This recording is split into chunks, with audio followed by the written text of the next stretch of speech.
All right, thank you, Allison. Switching gears to Afghanistan as the chaos there continues.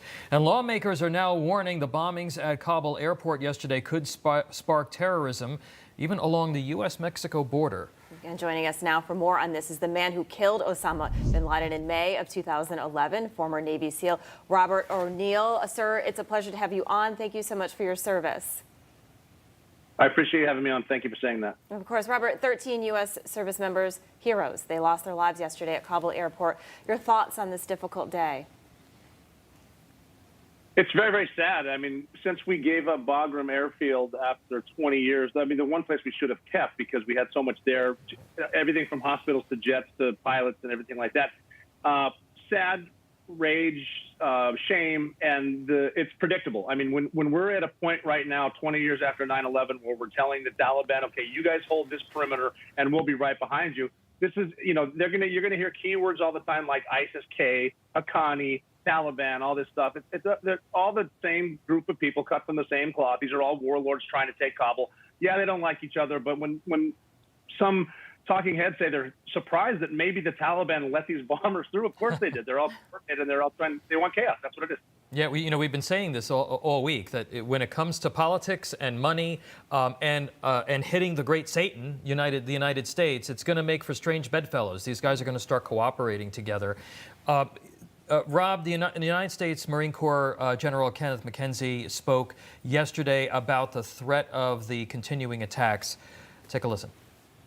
And we expect those attacks to continue. And we're doing everything we can to be prepared for those attacks. That includes reaching out to the Taliban, who are actually providing the outer security cordon around the airfield, to make sure they know what we expect them to do to protect us. Clearly, Rob, a defensive move. You ever think that you'd see the day when we actually had to rely on the Taliban for the safety of our own people and our own forces? I can't believe we're hearing the leader of Central Command say relying on the Taliban to protect us. That's something right there where I'm amazed people haven't been fired and there haven't been resignations. This is one of the single worst days in the history of the country, not just in the history of this war. This is the deadliest day since August 6, 2011, when we lost 31 Americans on Extortion 17. But right now, I mean, this is, that was fighting. This is retreating. And it's not a case of the soldiers or Marines and our allies. Every soldier, Marine, airman, and allied shooter out there, they're all great. The problem is our politicians. And by politicians, I'm talking a lot of officers, too, because you get to a certain level, like every politician, they're not telling you the truth, and they're just looking for their next promotion anyway. This is sad. And the sad thing is we're in a really bad spot right now, but we need to reboot, get a better perimeter. We need to reinforce it, and we need to do it with force and without allies, because we've lost all of our intel sources on the ground. We've lost any Afghan forces. The only good news is the only people outside the perimeter with guns, now they're Taliban, but we gave them all those guns. Yeah, because I was going to ask you, because the president, and he said, look, we're gonna hunt you down to the men that were responsible for this attack. But how are they going to find them if we're out of the country? We don't have any intelligence in there. All the Afghans that we are working with pretty much are hiding, or they're out of the country, and they probably can't trust us. So how are we going to find them, and how are we going to stop potential terrorist attacks from coming here in America?